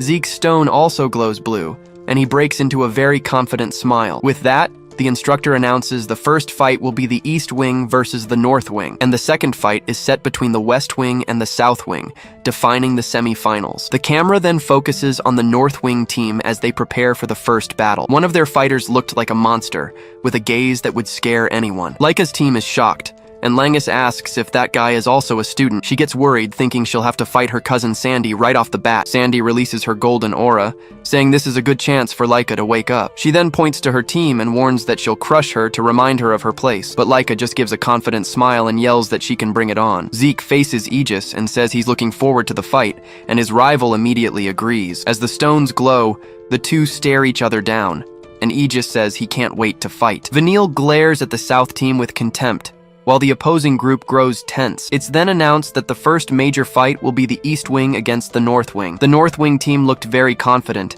as if they had already won the match, but Zeke's team was also on standby, ready to face any challenge that came their way. Rick then musters his courage and shouts to Zeke that he will guarantee their victory. Laika worries about his nervousness, and Zeke agrees that he's very tense. The instructor prepares to start the fight, asking if both sides are ready. With a shout, he gives the signal, and the first battle of the competition finally begins. The opponent from the North Wing makes a quick gesture, preparing to use some special technique. Without waiting, Rick charges forward with everything he's got, yelling and releasing his aura in a powerful punch. Zeke watches the fight, wondering how it will end, since anything can happen. But then he brags, saying that his victory is the only thing that's absolute here. Putting the jokes aside, he refocuses on the fight, analyzing every move. He thinks that if Rick fights like he always does, the match is practically won for them. But Laika is worried about the pressure of fighting in front of so many people for the first time. Rick tries to fight back, but he ends up getting beaten badly and can't even defend himself properly. But Zeke just smiles, thinking that those factors don't decide the fight on their own. He then looks at his opponents,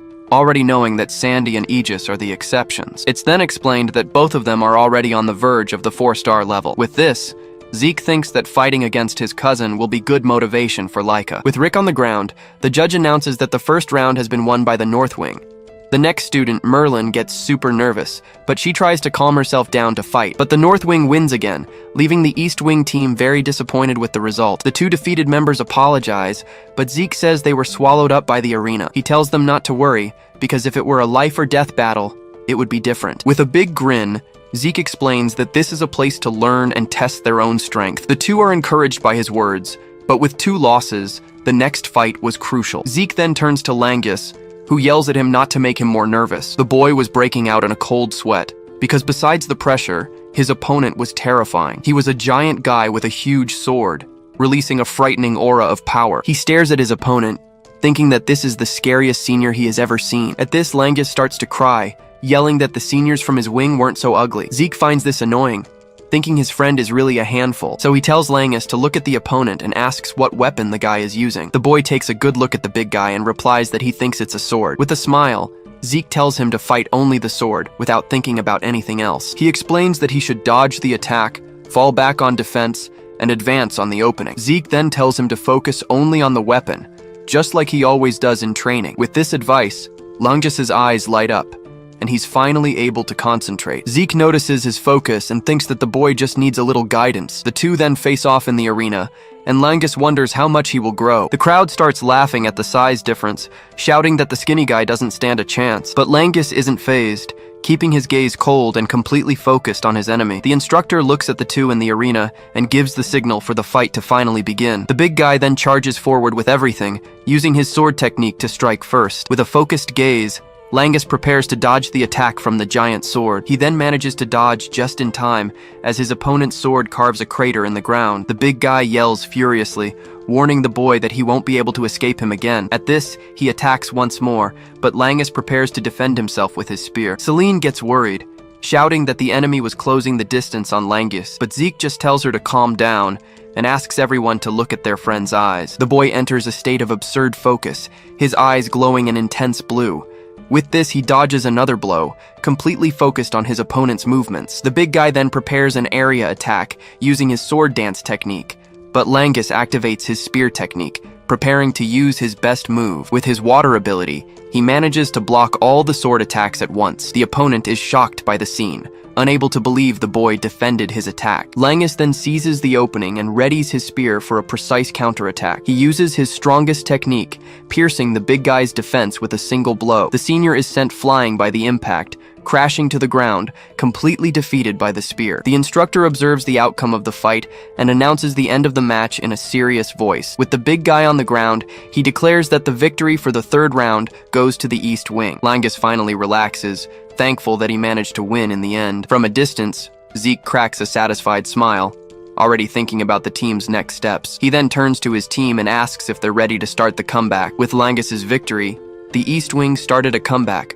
racking up consecutive wins. Celine was next to fight, and she also secured a victory for her team. Right after, it was Raymond's turn, who defeated his opponent without much trouble. With that, they only needed one more win to secure their spot in the finals. The sixth match then begins, and Laika finally faces her cousin, the powerful Sandy. Sandy says she didn't expect this turnaround, but Laika warns that her team is strong. At this, her cousin admits she underestimated Laika's teammates, acknowledging the team's power. But she warns that wasn't the real problem, unleashing her powerful aura. She explains that to be a leader, one's personal power must be overwhelming, above any ally. Sandy then yells, questioning the danger of Laika being only the second strongest on the team. Laika replies with a smile that she understands the situation perfectly, looking at her team. But she glares at Zeke from a distance and warns that she hasn't given up on becoming the leader. She then plants her sword in the ground, preparing to fight with everything she has. With her sword glowing, she yells that with her current strength, she can defeat her cousin. Sandy looks at her seriously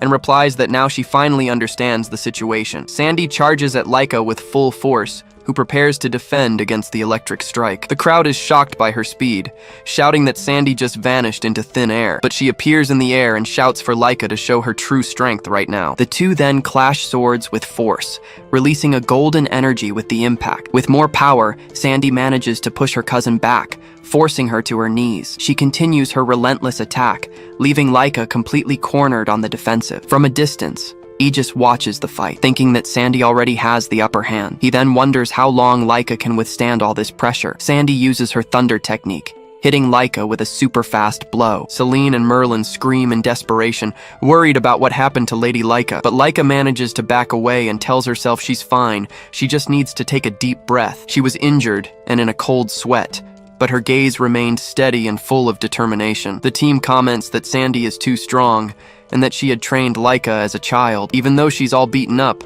Laika grits her teeth and readies her sword to counterattack. But Sandy dodges and comments that her cousin's bad habit of attacking without thinking hasn't changed. Laika then uses her lightning strike, her teeth clenched with rage and effort. But Sandy uses an even stronger attack, preparing to end the fight right there. The two techniques collide, and an explosion of golden lightning illuminates the entire arena. Laika screams in pain, hit head-on by her cousin's overwhelming power. With a cold look, Sandy thinks that, as expected, her cousin wasn't going to win. She then regrets that if Laika had gone to her wing, none of this would have happened. Even though she's badly wounded, Laika leans on her sword and yells that she's not done yet. But Sandy tells her to give up, saying that with that level of strength, she can't win. She then remembers her father, thinking she should have forced Laika to join her wing. With her sword glowing, Laika gets up, facing her cousin with a determined gaze. Sandy calls her stubborn,